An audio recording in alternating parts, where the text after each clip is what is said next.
You remember your first day at your first job? That moment you walked through the door, heart pounding, hands a little sweaty, telling yourself, okay, I've got this. And then someone asked you to do something you had no idea how to do. And you just smiled and said, sure, no problem. Haha. Yeah, we've all been there. Today's episode is for you. If you're about to start your first job, or if you're in it right now, and honestly, it's harder than you expected. Stay with us. Welcome! Welcome home, dear students. OMG, we are so happy you're here today. If this is your first time with us, hi! You found Easy English Space, the podcast where we talk about real life in real English in a way that actually makes sense. And if you're coming back, thank you! Seriously, we missed you. I'm Julia. And I'm Henry. And today we're talking about something that nobody really prepares you for, your first job.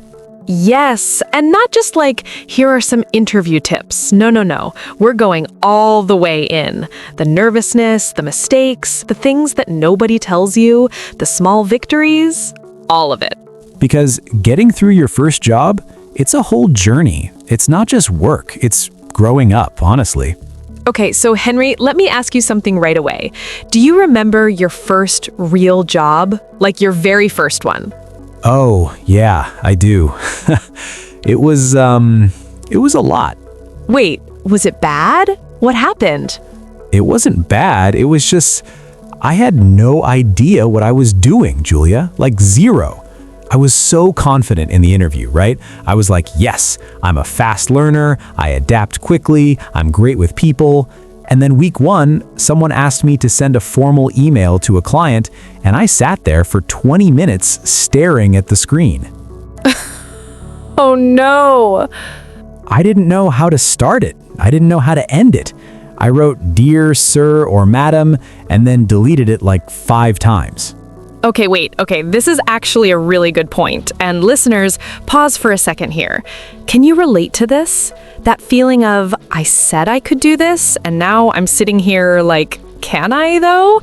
Write it in the comments. Tell us, what was your biggest nervous moment at your first job? Or what are you nervous about right now? We really do read every comment. We do, genuinely. So, okay, the email. What did you do? I asked a coworker, quietly, very quietly, like I whispered it. I was like, hey, how do you usually start a client email? And she just looked at me and said, just say hi and their name. And I felt silly, but also so relieved. That's actually beautiful though, because you asked. You know how many people don't ask? They just guess and send something weird and then panic for 2 days.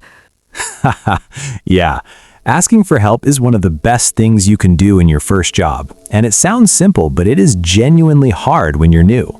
Because you don't want to look like you don't know anything, right? You want to look capable. You want people to think, oh, good hire. Exactly. There's this pressure to already know everything. And that's not realistic, not at all. Okay, let's actually break this down because I think this is one of the biggest struggles people have in their first job. That feeling of, I don't know enough.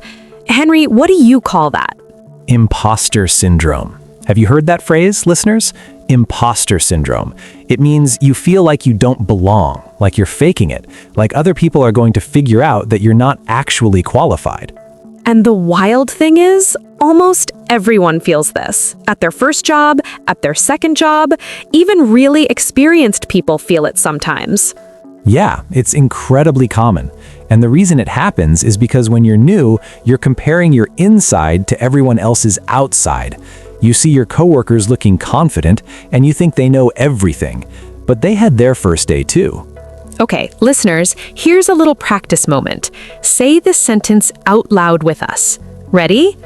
I'm still learning, and that's okay. Say it again. I'm still learning, and that's okay. Say it like you mean it, because you do, because it is okay. Learning takes time, and your first job is literally where you learn. Now, Julia, I want to talk about something that I think a lot of people struggle with at their first job, and that's communication, like just talking to people at work. Because work English, professional English, it's different from regular English. Oh, yes, very different. Okay, give me an example. Okay, so in regular life, if your friend is late, you say, "Hey, where are you? I've been waiting forever," right? Yeah, exactly. But at work, if a coworker misses a deadline, you say something like, "Hey, I just wanted to check in on the status of that report. Is everything on track?" Oh, wow. Same feeling, totally different words. Completely. And if you don't know professional language yet, that's fine, but you have to start picking it up. Because the way you communicate at work, it affects how people see you. Okay, so listeners, here's something I want you to write in the comments. Write one sentence that you'd say to a coworker at work. Could be anything. A greeting, a question, a polite request. Anything. We'll actually look at them, and you might be surprised how naturally English comes to you. And it doesn't have to be perfect. That's not the point. The point is to try. Okay, so Henry, let me share something, because I had a first job experience that I still think about sometimes. Oh yeah? Tell me. So, my very first job, I was a receptionist at a small company, and I was so excited. I dressed up, I got there early, I was ready. And on my first day, my manager walked past me, didn't say hello, didn't introduce me to anyone, just pointed at the desk and said, "You're there." Oh. And I sat there all day by myself, not sure what to do, not sure who to ask, just answering the phone when it rang and smiling. And by the end of the day, I went home and I cried a little. Just a little. Ah, Julia. I know. But here's the thing. The next day, a girl named Sarah from the marketing team brought me a coffee. She just showed up at my desk, put it down, and said, "First days are rough. You good?" And I almost cried again, but in a good way. That's the thing about workplaces. There are always the people who don't notice you, and then there are the Sarahs. Yes, find your Sarah. Whoever makes you feel welcome, hold on to them. Ask them questions, go to lunch with them if you can. Building one good connection at work, just one, it changes everything. That's actually really important advice. Your first job isn't just about the work, it's about the people, because work is a social environment and relationships matter. And you don't have to be best friends with everyone. You don't have to love every single coworker. But being kind, being polite, being approachable, that goes a long way. Okay, let's talk about a phrase that comes up a lot in the workplace. Can you take this on? It means, can you do this extra task or responsibility?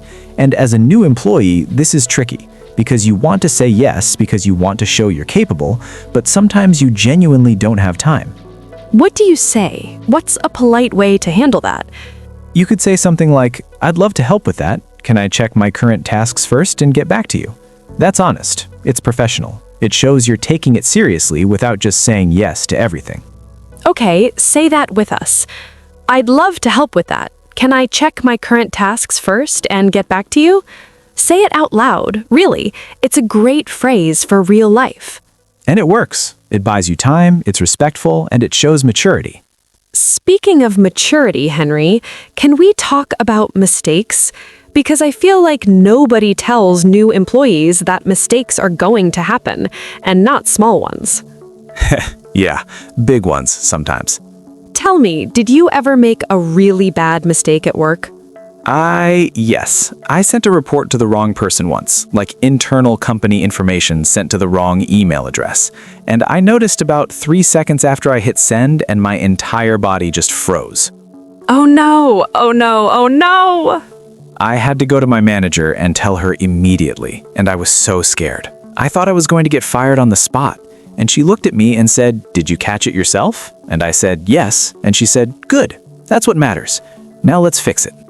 That's actually such a good thing for listeners to hear, because mistakes happen. What defines you is what you do next. Exactly. Do you try to hide it? Do you blame someone else? Or do you go say, "Hey, I made a mistake. Here's what happened. Here's how I'm going to fix it." That last one, that's what makes a good employee. And it's also just the right thing to do as a person. Owning your mistakes, honestly, it's one of those things that's hard, but it builds so much trust. Yeah, trust is slow to build and fast to lose, especially in a workplace where people are watching, especially when you're new. Okay, here's a question for everyone listening, and I want you to actually think about this for a second. What's one mistake you're afraid of making at work? It could be real, it could be imaginary. Just one fear. Write it in the comments, because I promise you, someone else has the exact same fear. And naming it out loud, it takes some of the power away. That's a really good exercise, actually. I think so too. Okay, let's shift a little, because we've talked about the hard stuff, the nervousness, the mistakes, the communication pressure, but I want to talk about the good stuff too, because there is good stuff. Oh, absolutely. What's your favorite thing about early career days? The energy, that feeling of everything is possible and I'm just getting started. Like you don't know what your career is going to look like yet. You don't have all the answers, and somehow that's terrifying and exciting at the same time. Yeah, there's this freshness. You're curious about everything. You're absorbing everything. And actually, experienced workers sometimes wish they could go back to that feeling. Because experience is great, but curiosity, that's powerful. If you're new, you have a gift. You see things with fresh eyes. Don't underestimate that. And here's something I've noticed. The best new employees are not the ones who know the most. They're the ones who ask the best questions. Yes, say that again, Henry. That's important. The best new employees are not the ones who know the most. They're the ones who ask the best questions. Because asking good questions shows you're thinking. It shows you care. It shows you're paying attention. And honestly, most managers love it when new employees ask good questions. Okay, let's do a quick practice. Here are some great questions you can ask in your first week at work. Say them out loud with us if you can. Could you walk me through how this process works? What's the best way to communicate with the team? Is there anything you wish you'd known when you first started here? That last one, people love that one. It makes people feel respected and it gets you really useful information. Okay, Henry, we've been talking for a while now, and I want to make sure we give listeners something really practical to take away. Like, if someone is starting their first job next week, what are your top pieces of advice? Okay, first, show up on time. Always. It sounds basic, but it matters more than you think. Being punctual sends a message before you even open your mouth. Strong start. Second, observe before you try to change things. Every workplace has a culture, a rhythm, a way of doing things. Learn it first, understand it. Then, later, when you've earned some trust, you can offer new ideas. That's so smart, because sometimes new employees come in and immediately want to do everything differently, and it rubs people the wrong way, even if your ideas are good. Exactly. And third, take notes. Actual notes. In a notebook, in your phone, wherever. Because you're going to learn so much in your first weeks, and you will not remember everything. I would add one more. Be kind to everyone, not just your manager, the cleaner, the security guard, the person who makes the coffee, because one, it's the right thing to do, and two, you never know who knows who and what doors they can open for you. Yes, people remember how you made them feel, at work and everywhere else. Okay, I feel like we should talk about one more thing before we wrap up, and that's what to do when it gets really hard. Because there are days in your first job where you come home and you think, is this the right place for me? Did I make a mistake? Is this just how work is? Yeah, those days happen. And they're confusing because sometimes the job is hard because it's new and you just need more time. And sometimes the job is hard because it's actually not the right fit. How do you tell the difference? Give it time. Really. The first month of any new job is hard. Your brain is working so much harder than usual. You're learning systems, names, faces, expectations, all at once. That's exhausting. So give yourself at least 60 to 90 days before you make any big decisions about staying or leaving. And if after that time you still feel drained, invisible, disrespected, then it's okay to start thinking about what's next. Because not every first job is the right first job, and that's okay too. Yeah, I think sometimes people feel like leaving a job means they failed. But actually, knowing when something isn't working for you, that's wisdom. It really is. And your first job teaches you things, even if it's not perfect. Even the hard days teach you something about what you want, what you're good at, what you need to grow. Every experience is data, even the uncomfortable ones. Especially the uncomfortable ones. Okay, before we wrap up, I want to say something to anyone who's going through a tough time at work right now. Maybe it's your first week and you feel lost. Maybe you made a mistake and you're embarrassed. Maybe you just feel invisible. We see you. It gets better. Not immediately, not magically, but bit by bit, week by week. You learn the names, you find your rhythm, you do one thing well and then another. And one day you look up and you realize you figured it out. Quietly, slowly, but you did. And that feeling, that's yours. Nobody can take that away from you. Okay, this has been such a beautiful conversation, and I loved every second of it. Listeners, if this episode helped you even a tiny bit or made you feel less alone, please subscribe to Easy English Space. It means the world to us, and it helps us keep making episodes like this one. And we'd love to hear from you in the comments. Tell us, what's the hardest part of your first job? Or if you haven't started yet, what are you most nervous about? Share honestly. This is a safe space. And today's homework is simple. Write one sentence in the comments that completes this.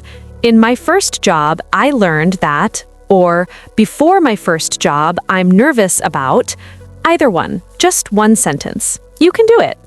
And hey, next episode, we're talking about something so exciting. Starting your own thing, your first business idea, your first income outside of a regular job, startups, side hustles, first earnings, the whole story.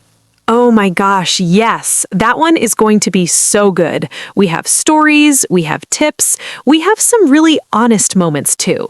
So come back for that. You don't want to miss it. Thank you so much for spending this time with us today. Take care of yourselves, be patient with yourselves, and remember, every expert was once exactly where you are right now. We'll see you next time. Take care.